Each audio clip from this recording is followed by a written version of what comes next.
कैलाश के शिखर पर बैठे भगवान शिव मां भवानी से कहते हैं, देवी अब मैं आपको अपनी एक चोरी की कथा सुनाता हूं। कौन सी कथा? चोरी की। माई पूछी, प्रभु आप चोरी भी किए हैं? शंकर भगवान ने कहा, एक काम ऐसा मैंने किया है जो आज तक आपसे मैंने छिपा के रखा है। माँ ने पूछा, कौन सा काम किया है? शंकर भगवान बोले, देवी जब राम जी अवतार लिए थे तो आपको बिना बताए मैं भी अयोध्या दर्शन करने चला गया। कहाँ चला गया? अयोध्या दर्शन करने। माई बोली, हमको छोड़ के क्यों चले गए? शंकर भगवान बोले, देवी पिछले जन्म में आप सती थीं, आपको एक बार मैं कथा सुनाने ले गया था, याद है ना कहानी? हाँ। कथा सुनकर जब हम लोग वापस आ रहे थे तो रास्ते में आपने राम जी को रोते हुए देख लिया, और राम जी को रोते हुए देखा और उसके बाद ऐसा मोह और भ्रम हुआ आपको कि आपको शरीर त्यागना पड़ गया। पिछली बार जहां हम लोग गए थे वहां तो बड़के राम जी रो रहे थे, अब की बार मैं जहां गया था वहां छोटके राम जी रो रहे थे। मैं सोचा कहीं फिर से रोते हुए राम जी को देखकर आपको भ्रम न हो जाए, मारे डर के मैं नहीं ले गया। माई बोली, अकेले चले गए? शंकर जी बोली, अकेले नहीं दुकेले गए थे। किसके साथ? काग भुषुंडी संग हम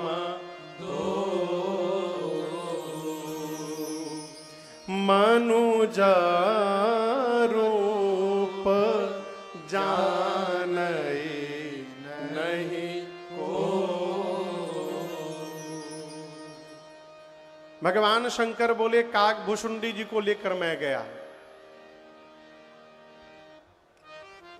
दोनों लोग मनुष्य बन गए। क्या बन गए? मां बोली, कैसे दर्शन मिला आपको? शंकर भगवान बोले, बहुत पापड़ बेलना पड़ा, हम लोग सामान्य मनुष्य बन गए, मैं गुरु बन गया, काग भुषुंडी को अपन चेला बना दिया। अब वहां हम लोग गए तो हाई सिक्योरिटी, कोई महल में जाने ही ना दे। तो हमने काग भुषुंडी से कहा कि चेला कोई उपाय किया जाए। मैंने कहा, पता लगाओ अयोध्या में सबसे अधिक भीड़ कहां होती है। तो काकभुषुंडी चेला पता लगा के बताएं, गुरुजी सवेरे सवेरे सरजू जी की घाट पर बड़ी भीड़ होती है, सब लोग नहाने जाते हैं। मैंने कहा, एक काम करो, रेंट पर एक कमरा खोजो, वहीं पर कार्यालय खोला जाएगा। सरजू जी के किनारे घाट पर रेंट पर बाबा एक कार्यालय लिए, आपन ऑफिस खोले और ऊपर साइन बोर्ड लगाएं, भविष्य पूछो केंद्र, प्रोपराइटर शंकर शर्मा, उप सहायक भुसुंडी नारायण पांडे।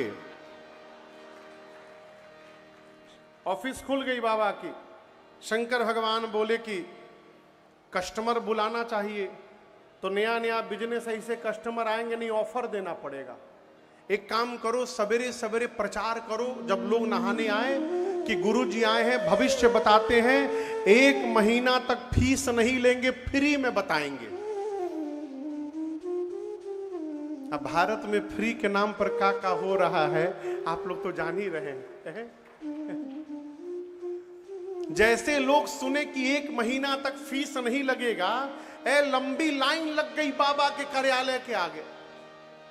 शंकर भगवान को कौन सा भविष्य देखना है, हाथ पकड़ते थे और शुरू हो जाते थे, तुम्हारा नाम गजोदर,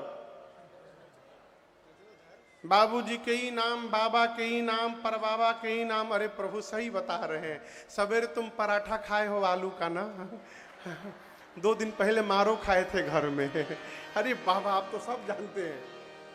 शंकर भगवान लगे बताने भविष्य। 2-3 दिनों में ही शंकर भगवान की ख्याति पूरी अयोध्या में फैल गई। लोग रात में 10 बजे से लाइन लगाने लगे। दासियां जाकर महारानी कौशल्या से बोली, महारानी जी बहुत भारी पंडित जी आए हैं, खाली हाथ पकड़ते हैं, बोलने लगते हैं। कौशल्या मैया ने कहा कि उनको बुला करके लाओ, मुझे अपने राघव का भाग्य उनसे पूछना है। सेवक पहुंचे भगवान शंकर के कार्यालय के बाहर, लंबी लाइन लगी है। जाकर सेवक बोले कि शंकर शर्मा कौन है? शंकर भगवान बोले हम हैं, अरे हमारे चेला भुसुंडी नारायण पाड़े, बताइए क्या बात है? सेवक बोले तुरंत चलिए, महारानी ने बुलवाया है राजमहल में आपको। शंकर भगवान सुने तो काकभुसुंडी जी से बोले चेला जल्दी पोथी पथरा बंद कर, चला जाए। लोग बोले अरे हम रात से खड़े हैं, हमारा भाग्य कौन बताएगा?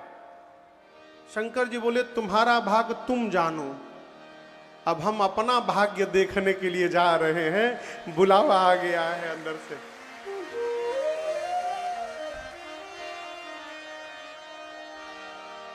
अरे शिव और काकभुसुंडी लेके पोथी पतरा, दर्शन हित अवध नगरिया को चले। दोनों लोग पहुंचे दरबार के द्वार पर, महल के द्वार पर। गेट पर द्वारपाल खड़े थे। द्वारपालों ने शंकर जी और काकभुसुंडी जी को रोका। द्वारपालों ने कहा कि शंकर शर्मा कौन है आप में से? बाबा बोले हैं माई सेल्फ शंकर शर्मा, मैं ही हूं।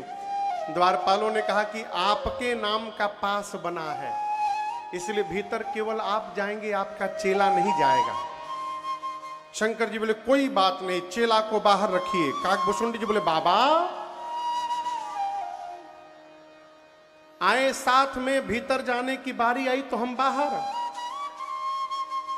हम कितना मेहनत किए हैं पता है ना आपको? रात रात भर घूम के प्रचार किए हैं सरजू जी के किनारे, आज हम बाहर। शंकर जी बोले तुम्हारे चक्कर में हम अटक जाएंगे, एक बार हमको भीतर जाने दो, कोई ना कोई चक्कर चला के तुमको भी बुलवा लूंगा भीतर, अभी बाहर रहो बस।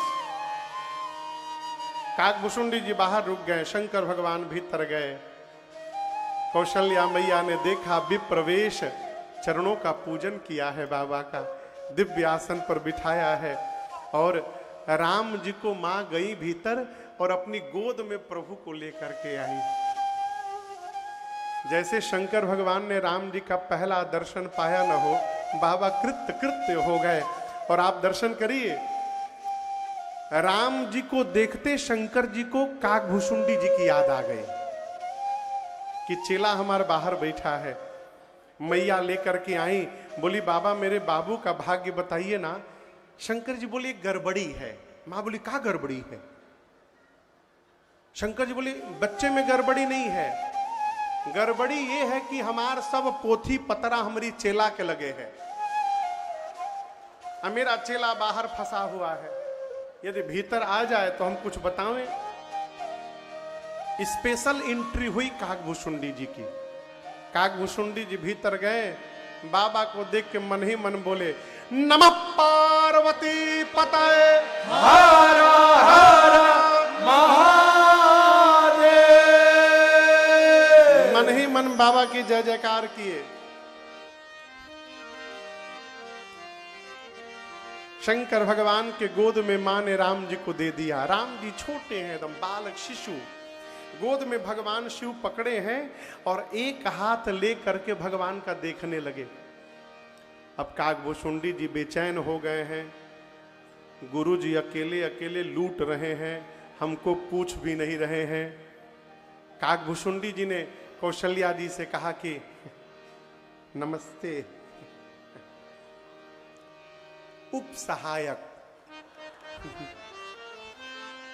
माई सेल्फ भुसुंडी नारायण पाड़े, उप सहायक ऑफ गुरुजी। गुरुजी मेरे हाथ की रेखा के स्पेशलिस्ट हैं, अब मैं पांव की रेखा का स्पेशलिस्ट हूं। तो गुरुजी जब तक हाथ देख रहे हैं, यदि आप कहेंगे तो हम पांव देख लेंगे।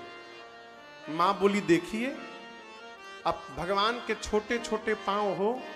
काकभुसुंडी जी अपने एक ही हाथ में भगवान के दोनों पांव पकड़ लिए, दोनों चरण एक ही हाथ में, और जो भगवान का दूसरा हाथ खाली था उस हाथ को लेके काकभुसुंडी जी अपने सिर पे रख लिए हैं।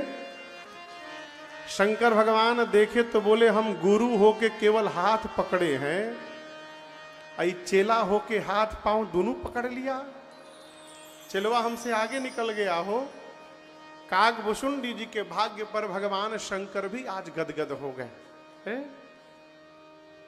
बाबा ने सब बताया। आज ही भगवान शिव ने बता दिया कि महारानी, जब तक राम जी किसी बाबा के साथ, मुनि जी के साथ अयोध्या के बाहर नहीं जाएंगे, तब तक आपके घर में बहू आने वाली नहीं है। यदि कोई बाबा जी लेने आए तो तुरंत भेजिएगा। शंकर जी ने कहा, देवी मां पार्वती से मैंने देखा, उस समय जो आया और महाराज से जिसने जो मांगा, महाराज ने उसको वही लुटा दिया। मांगने वाले संतुष्ट हुए, यही क्रम चलता रहा। कछुक दिवस बीते भाते, कछुक दिवस बीते भाते, जात न जानिय दिन अनुराते, जात न जानिय दिन अनुराते, नाम करण कर अवसर जाने, नाम करण कर अवसर जाने, भूप बोले पठय मुनि ज्ञानी, भूप बोले पठय मुनि ज्ञानी, करी पूजा भूपतियस भाखा, करी पूजा भूपतियस भाखा, हरिय नाम जो मुनि राखा, हरिय नाम जो मुनि राखा, हरिय नाम जो मुनि राखा। नामकरण संस्कार का समय आया। किसका समय आया? नामकरण संस्कार का। चक्रवर्ती जी महाराज ने गुरुदेव भगवान को बुलवाया है। गुरुजी आए, दिव्य आसन पर महाराज ने बिठाया है, पूजन किया है, पांव पखारा है और उसके बाद हाथ जोड़कर महाराज ने निवेदन किया, गुरुदेव मेरे बच्चों के जो नाम आप मन में विचार करके रखे हुए हैं, कृपा करके एक एक नाम बता दीजिए। दशरथ जी ने अपने नाम नहीं रखा। आजकल तो नाम जन्म के पहले ही रखा जाता है। लड़का हुआ तो चिंटा, लड़की हुई तो चिंटी।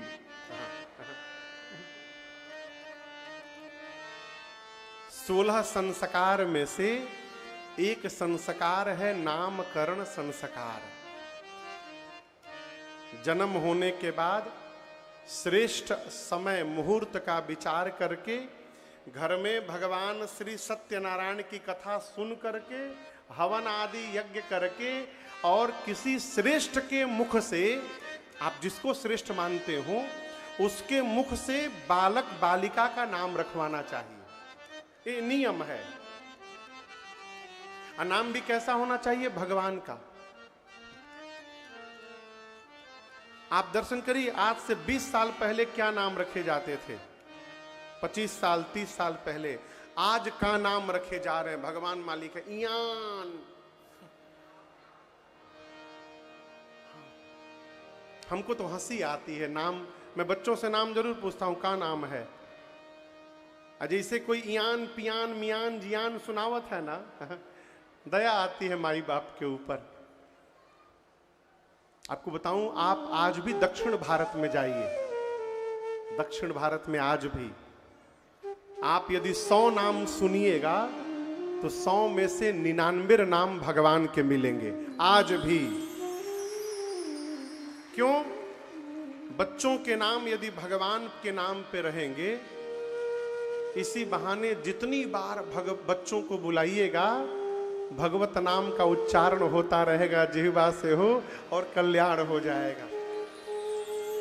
मरते समय बच्चों की याद अवश्य आती है, भगवान की आवे चाहे ना आवे।